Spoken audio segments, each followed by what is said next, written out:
నిన్న జరిగిన పాప మర్డర్ కేసుకు సంబంధించి investigation is going on. We have some clues. We are working on it. Sir ఎవరినైనా ఇప్పుడు కొంతమంది అనుమానితులను తీసుకున్నారు అంటున్నారు. ఎంతమంది తీసుకున్నారు?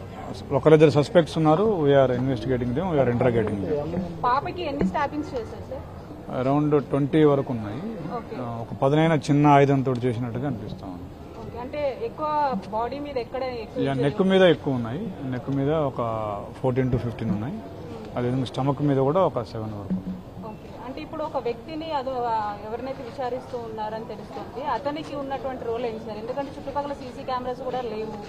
సీసీ కెమెరాస్ మాకు ఫుటేజ్ వచ్చింది, బట్ అంటే క్లియర్ ఫుటేజ్ ఎవరు చేశారని కాదు, బట్ ఆ ఇంటికి సంబంధించిన ఫుటేజ్ వస్తుంది. We are analysing it. ప్రాథమికంగా ఎన్ని సస్పెక్ట్స్? ఉన్నారు. ఎన్ని టీమ్స్ పనిచేస్తున్నాయి సార్? దీనికి సంబంధించి ఒక 5 టీములు పనిచేస్తున్నాయి. పాప బేబీ క్రిమేషన్ అంతా అయిపోయిందా సార్? అది అంటే అక్కడ తెలుసుకుంటున్నాం, ఇంకా తెలియదు మాకు. Thank you. ప్రజల చేతిలో గాంధీవం, అక్రమార్కుల పాలిట పాశుపతాస్త్రం. తెలుగువారి మనస్సాక్షి సాక్షి టీవీ. సాక్షి టీవీ ప్రసారాల కోసం వెంటనే మీ లోకల్ కేబుల్ ఆపరేటర్ను సంప్రదించండి.